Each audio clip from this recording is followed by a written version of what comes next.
they can see my slides and if they are seem to be working normally.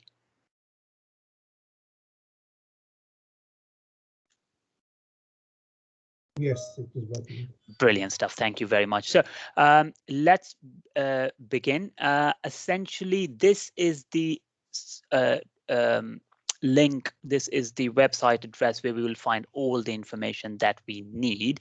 I have summarized most of it in today's presentation, but still I would strongly suggest that people who are interested in randomizing their patients go to this website's link for site staff, and there is a section which I'll show you later on about training, and those training videos will not take more than 40 minutes in total, and particularly after today's presentation, I'm sure you will find it a bit more easier to watch, and it would be more consolidating on what we have discussed today in presentation, so it would become much more easier. So all the information that is needed is available on recoverytrial.net. Let's begin with the findings that recovery trial has given so far. We know dexamethasone was a success story. It reduces death by 1/3 in people who require mechanical ventilation and by 1/5 in patients who are requiring oxygen in hospital setting. And hence it has become part of our standard care. Everybody who's on oxygen is started on dexamethasone. As a result of the recovery trial, we have also figured out by now that hydroxychloroquine, azithromycin, doxycycline, lopinavir, rotenavir, and quite recently the convalescent plasma, they have no beneficial effect whatsoever on mortality or on length of stay in our hospitalized patients. Hence, they have been dropped out of the trial and are not given to people for COVID for COVID as an indication anymore. The current design of the recovery trial looks more or less like this. We identify our eligible patients, we randomize them, and we follow them to find the outcomes. The randomization will be in either one or two of these 4 arms. We are going to discuss each one of them individually very shortly. Just to summarize, the arms include aspirin, colchicine, the anti-inflammatory, the Regeneron COVID antibodies, the synthetic humanized antibodies, and lastly, this arm, which has literally just started from today, and our site is taking part in it, which is baricitinib, which is used quite frequently in people with rheumatoid arthritis. We will discuss each arm in detail shortly. As I mentioned earlier, on recoverytrial.net, if you click for site staff, there are multiple links, multiple videos, presentations. As a matter of fact, the presentations which I'm going to use in today's grand round, they are also available there. You will have information on background and informed consent, randomization, monoclonal antibodies, oral therapies, both of which we are going to discuss today, and then how to follow up, which probably is not applicable to you. So once this is done and you're interested in randomizing your patients, let me emphasize again that I would suggest you watch these videos, and then there is a link there which you fill in order to, from the governance perspective, stating that you have seen the videos, meaning thereby that you know how to randomize people and consent people and stuff. In today's presentation, we are going to discuss informed consent. We are going to discuss synthetic monoclonal antibodies. We are going to discuss oral therapies, which are aspirin, colchicine, and baricitinib. And lastly, how to randomize the people. And then I'll come back to this presentation at the end. Let's talk about consent. If you just give me a minute and let me share my screen again. Right, so as far as consent is concerned, like the consent process begins like we have identified a patient which we think is suitable for participation in recovery trial. The inclusion criteria is pretty straightforward and simple. Number one, a person with proven or strongly suspected COVID-19 infection. In our trust, I mean, we are getting results back within hours. So I would say a person who is proven to be COVID-19 positive and is hospitalized. The third indication, as a third inclusion criteria, is the discretion of the treating physician, that the person thinks that yes, I mean, he's safe to take part in the trial, and the treatments on offer are not going to cause him harm. So it's a pretty straightforward inclusion criteria. Once we have identified a patient, we provide them with this information, patient information sheet. The consent form itself and the information sheets are downloadable from recoverytrial.net from the site staff link. Right. I usually give it to them, leave it with them for about 15 minutes, do whatever else I need to do, and then I go back and confirm that they have read through and if they have any questions. A few key points to remember while consenting people is making sure that they understand that the participation is voluntary and they can refuse. It will, I mean, they would still get the usual standard of care. Number two, that there are potential side effects of all the treatment option we are trialing currently, and they will be monitored for these. Number three, that some of their information will be transferred over to Oxford University, where the trial is being conducted, and will be kept there for up to 10 years as per the research standards. However, they will be dealt with in a confidential way. There is one more important point that we need to tell them here. Having said that, I'll discuss it once we have discussed about the monoclonal antibodies, because it's applicable to that part or that arm of the trial. So important bits, we give them the information sheet, we explain that it's voluntary participation, there are potential side effects we'll monitor, and their information will be shared with Oxford University. Once the person's questions have been answered, now, there are three ways of consenting a person. If a person is fit enough to consent himself and then sign the form, this is what the the consent form looks like. Right. If a person is compos mentis and is able to sign the form himself, once we have taken the consent in the formal way, then we ask the person to write his name down, sign and date it, and then I will write my name down here, meaning thereby the person who is consenting, the patient, and sign it and date it, and that's our consent process done. The current consent form looks a little different in the sense that it has patient randomization ID here, which we will put in after we have randomized the patient.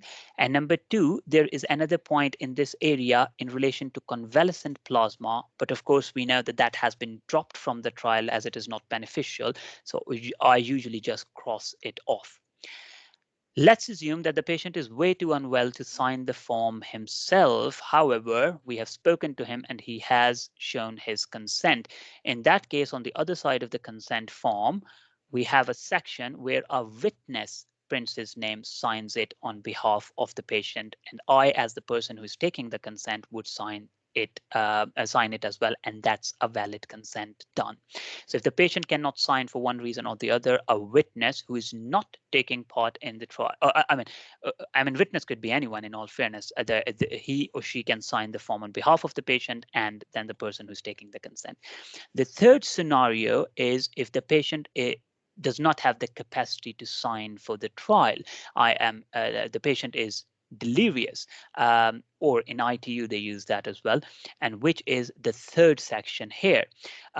In a situation where the person is unable to provide consent for one reason or the other, and I, as the attending clinician, think that it is that the patient is safe to take part in the trial and possibly would have consented for it, in that case, I can take the consent from a patient's legal representative, which would either be the next of kin or a relative, but that person would need to be present physically and would need to sign the form on behalf of the patient, which in current circumstances probably is not the most feasible thing to do. In such situation, a doctor who is not the part of the recovery trial can sign on behalf of the patient, meaning thereby saying that I believe that the patient would wish to take part in this study, and then I, as the person who's taking the consent, will sign it, countersign it, and then it's a valid consent. So in relation to consent, this is more or less the important points to remember. 3 ways: either I can sign it myself as the patient. Number 2, if I am unable to sign it, but you have consulted me and I've given my consent, then a witness can sign it. And number 3, if I do not have the capacity to sign for one reason or the other, however, the clinician thinks it is appropriate and I possibly would have consented for the trial, then a doctor who is not taking part in who's not a part of the trial himself can sign on behalf of patient, and the doctor who's taking the consent can countersign it. If luckily we have a legal representative, he or she should be able to sign it on behalf of the patient, provided they agree with it. So that's more or less about consent. Moving on. Let's try and answer the questions, let's say halfway through the presentation. So I'll take the questions at that stage. Let's talk about the oral therapies then.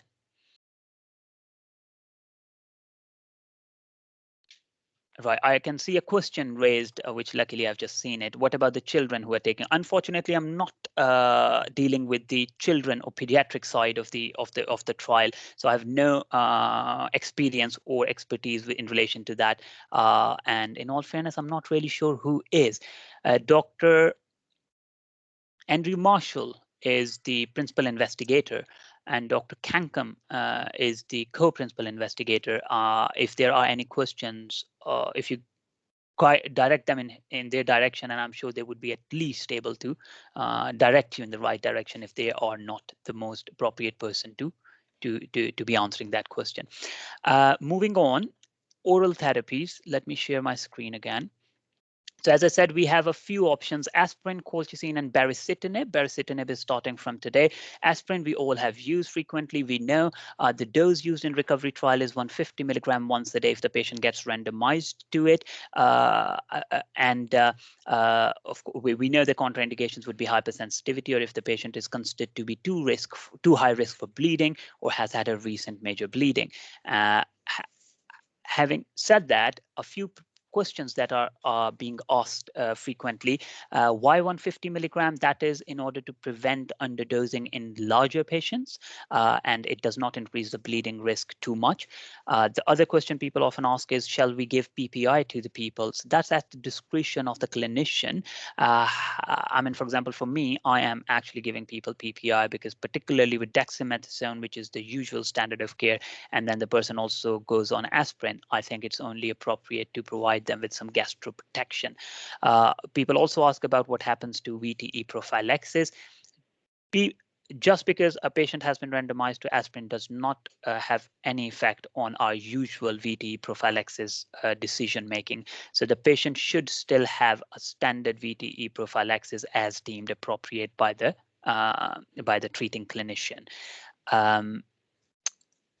Next one, baricitinib. So baricitinib, which is starting from today, is essentially a JAK-STAT pathway inhibitor, which is used frequently for rheumatoid arthritis. It also has an effect on tyrosine kinase activity, and based on these effects, it is postulated that it would probably have an effect in preventing the cytokine storm from happening. As we can see, when the cytokines are released, they they activate the JAK-STAT pathway and hence give rise to their inflammatory effects. Also, there was a study published by the name of ACTT2 trial, which had about 1,000 people, where they had compared the effects of baricitinib with remdesivir versus people on placebo plus remdesivir, and it looked like that it had some effect both on the progression to requiring mechanical ventilation and on mortality. So as we can see that the curve diverged on about day 4 to day 5, and all the way through to 28 days after it is being given. So based on these two, like one theoretical hypothesis, and then based on this study, it is being made part of the trial, and now we are going to see if we can provide evidence in favor or against use of baricitinib. Important points to remember that it is contraindicated in pregnancy.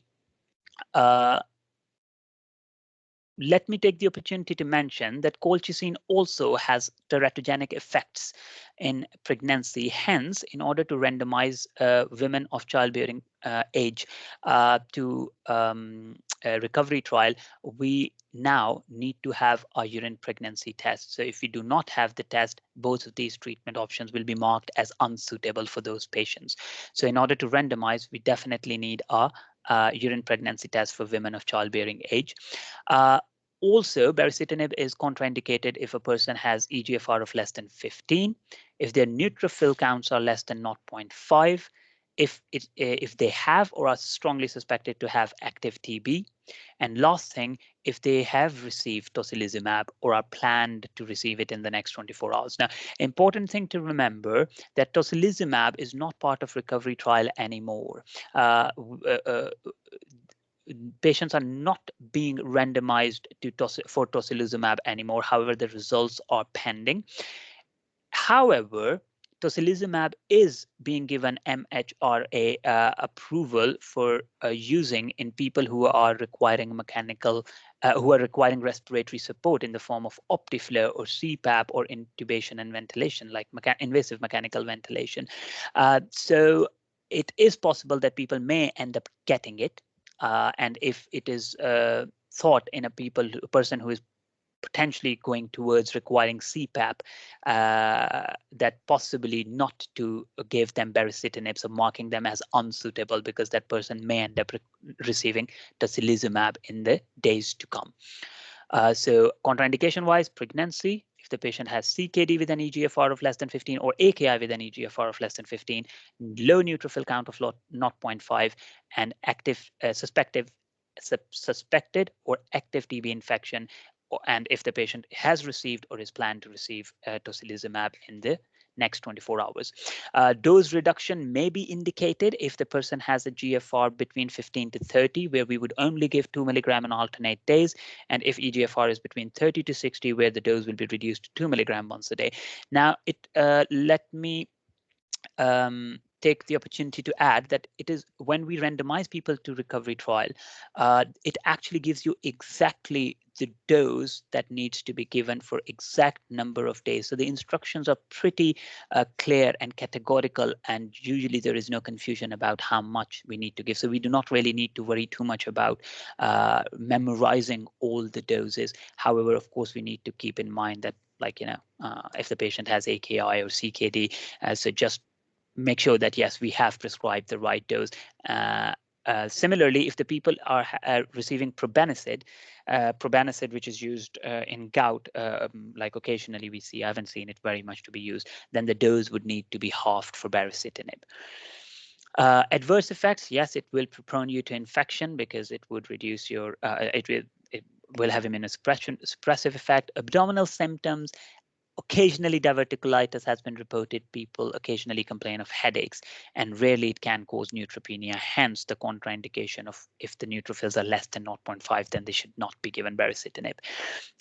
Supply-wise, we have supply available in our trust. We will be taking part in it, and when the randomization asks about is baricitinib available, the answer would be yes. Last oral option that is available is colchicine. We all have used it. We know why it is being used for gout, pericarditis, right? Possibly has some cardioprotective effects. Dose, again, we do not need to worry about it. It will tell us exactly what dose needs prescribing. However, colchicine, as we all know, can really cause cytopenia. So it is recommended that we monitor the full blood count. Let's say twice weekly. Side effects. We know colchicine can cause diarrhea, and then, of course, occasionally cytopenias, which we have spoken about. We have already spoken about that colchicine is teratogenic, and we would need a pregnancy test in people with childbearing, like women of childbearing age. Contraindication wise, again, we are very well aware of it. So severe hepatic impairment, significant cytopenias. So if a neutrophil count of less than 1 or platelet counts of less than 50, now then is this concomitant use of strong CYP3A4 inhibitor. The commonly used ones are clarithromycin, itraconazole, and ketoconazole. Similarly, hypersensitivity to lactose. So these are the contraindications for colchicine, but we more or less know about it in our day-to-day practice. There are situations where we may need to reduce the dose down to 500 microgram daily rather than twice daily, which would include if the kidney function are impaired with an EGFR of less than 30, if the patient's estimated weight is less than 70 kilogram, and lastly, if the person is on a moderate CYP3A4 inhibitor, the common one being amiodarone, diltiazem, and verapamil, the dihydropyridine calcium channel blockers, erythromycin, and fluconazole. It is recommended if there are more than one of these present, then it is marked that patient is unsuitable for colchicine. Side effects we have already discussed. So oral options, aspirin, colchicine, baricitinib, we are taking part in all of them. These are the contraindications, right? In which case we will mark the patient as unsuitable for like any of these particular treatment options while we are randomizing our patients. We are halfway through, so shall I take any questions if there are any questions? Please feel free to unmute yourself.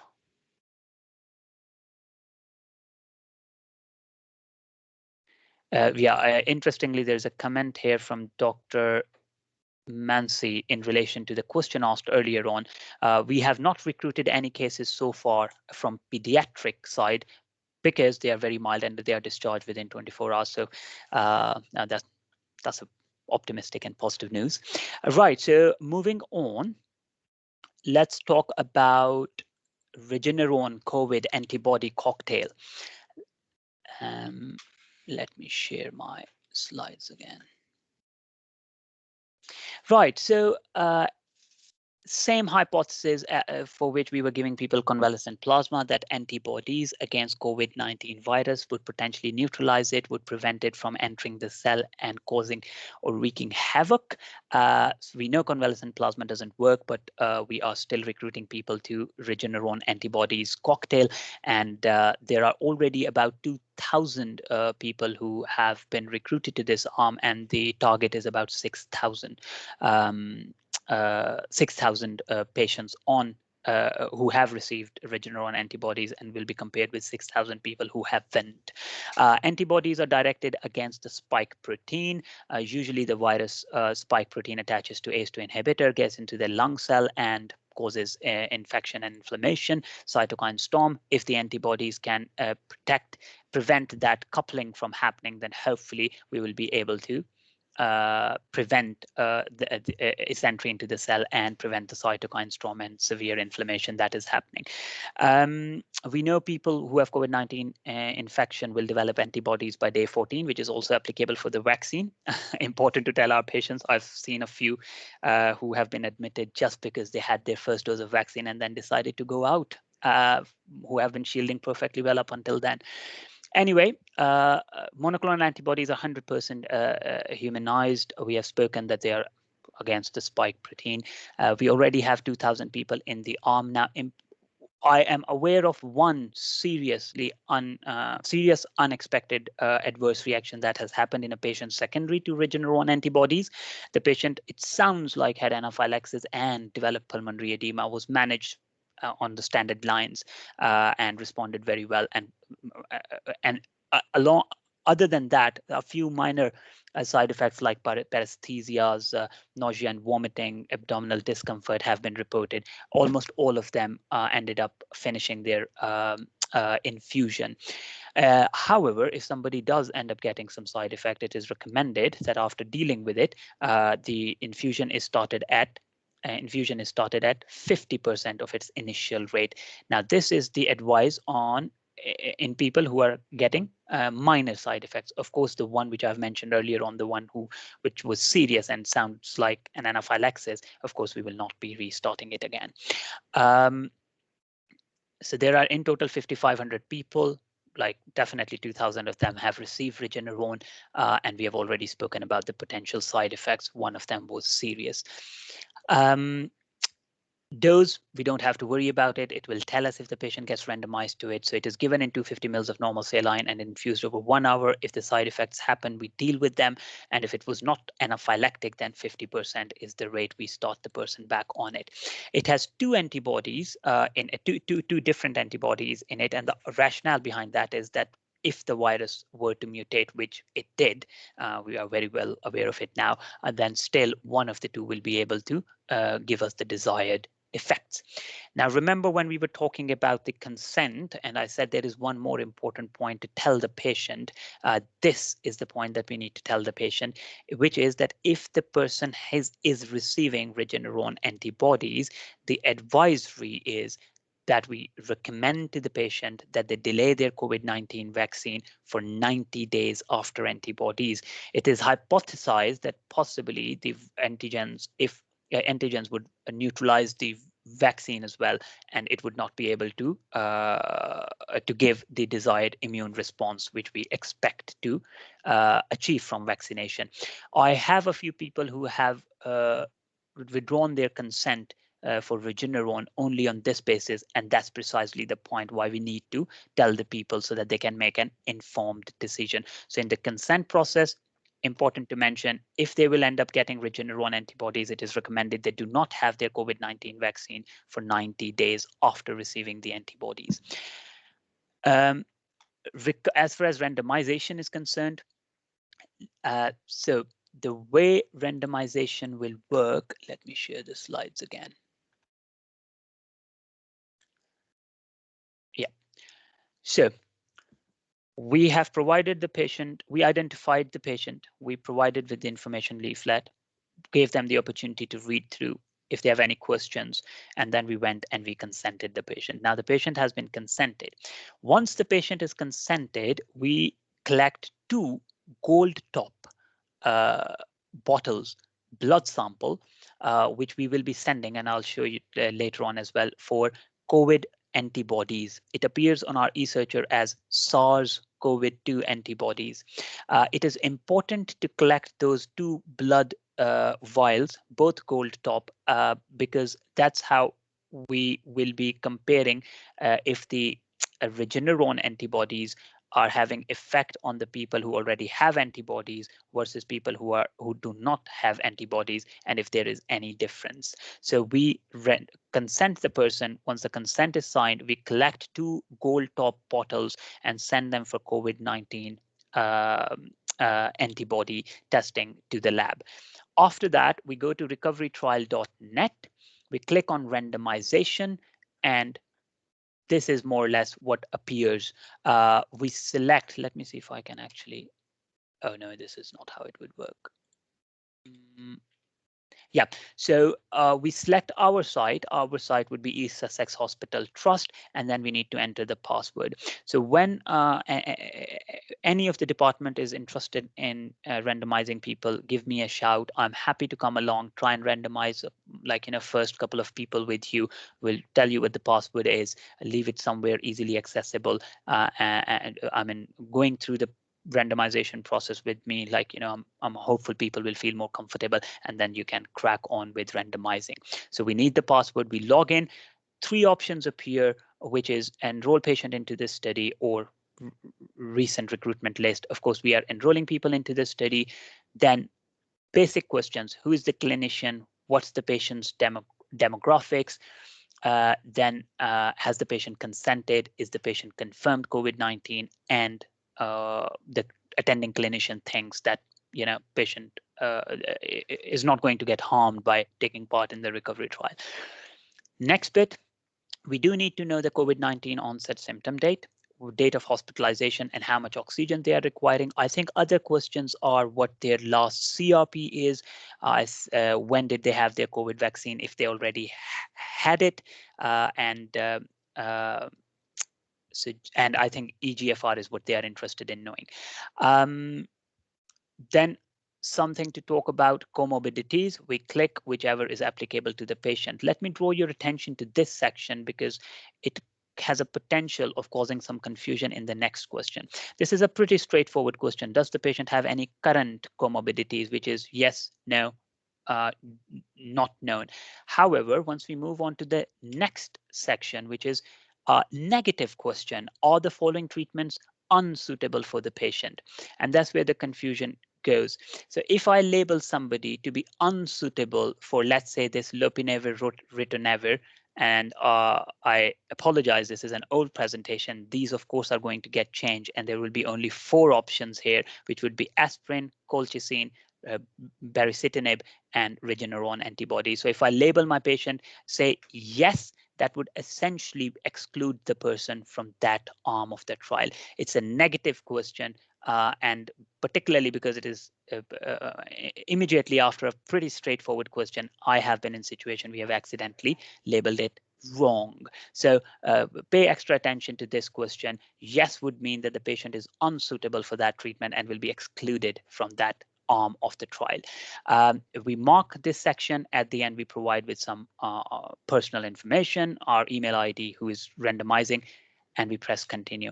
Once we have pressed continue, it will give you a chance to review your answers. I strongly suggest we review it, because once it is submitted, it takes a lot of time to amend it for you. You would need to contact the site. It's the Oxford University Recovery Trial team in order to amend the information. And then once we are happy, we press randomize, and it will highlight any errors if there are any. Even if there are no errors, it will still highlight, draw your attention to make sure that we have marked the availability of treatment on our site appropriately. And we have all the treatments available on our site. So yes, it's yes for all 4 options. We randomize the person. Once we have randomized, this is more or less what it would look like. Patient is randomized to section B, in this case, usual standard management, and it will give you a study number. We will print this part, right? And now comes the next section, where we need to put this recovery trial number on a number of places, including the consent form. And I'll tell you that in a second.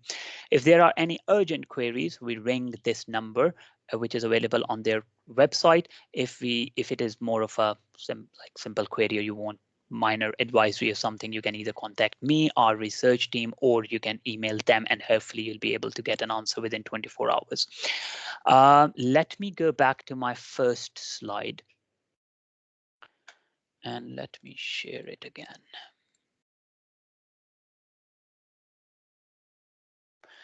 Right, so we have randomized the person. Randomization gave us whatever answer, like whatever treatment option. So now, and it has given us the randomization number. That number needs to go on the consent form, and then that consent form needs to go to research and development. So Liz Still and Tony are leading it from the nursing side. They are helping us in collecting the data, and I mean, a lot of other things which I possibly do not even know.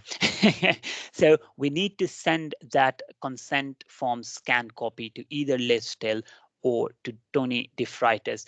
And if you forget, just send it to me, and I'll forward it to appropriate people. As I said, my name is Saad Qutab. Most of you possibly have met me already. Uh, the same randomization number for the patient needs to go on those 2 gold top bottles. So we put patient sticker on it and write the randomization number, the patient's trial ID, on both the bottles, and on the request form, which we had printed out for anti-SARS-CoV-2 antibody. The request form and both the bottles with the randomization number go to the lab, and we prescribe the patient's drug that they have been randomized to on their drug chart. And lastly, we send the consent form with the randomization number to either Liz Still or Tony, or if you can't remember that, just send it to me and I'll forward it to them. And as I said, lastly, I'm very happy to help randomize a couple of few initial patients on your ward, provide you with the password, make sure that you have gone through the process, and then you can randomize yourself. Let me emphasize once more that please do watch the videos on recoverytrial.net and submit the form from the website for governance purposes, so that they are aware that you have seen and you are you have seen those videos, and you are, let's say, qualified and fit enough to randomize people to the trial. Happy randomization. The floor is now open for any questions that you may have.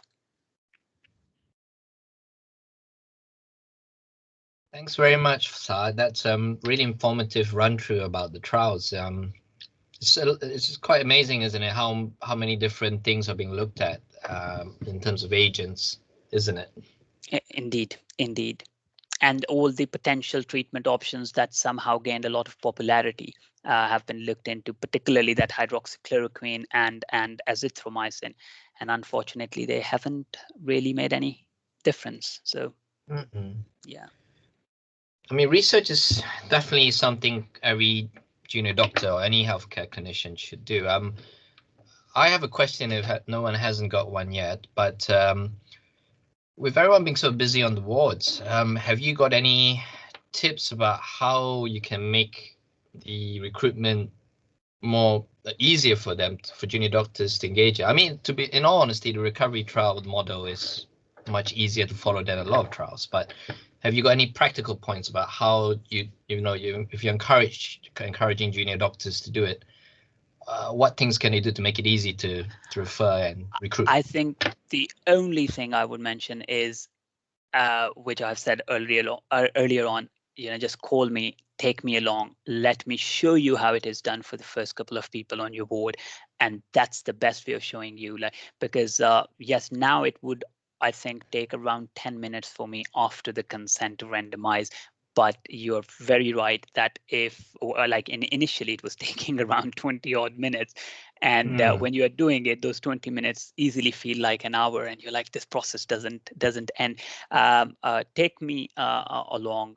Happy to go through all of the process step by step with you. I am actually showing it to the people on DSHAM today. They have very kindly identified 3 people for me, and I'm sure after going through all that process, they'll be fairly slick in doing the process. It would never take anything less than 10 minutes. I'll tell you that, be in total honesty. But that's bring me to my next point, which is what is in there for you. I would say, number one, anybody who has randomized one person to the trial will be given his due credit in the detailed authorship of the recovery trial.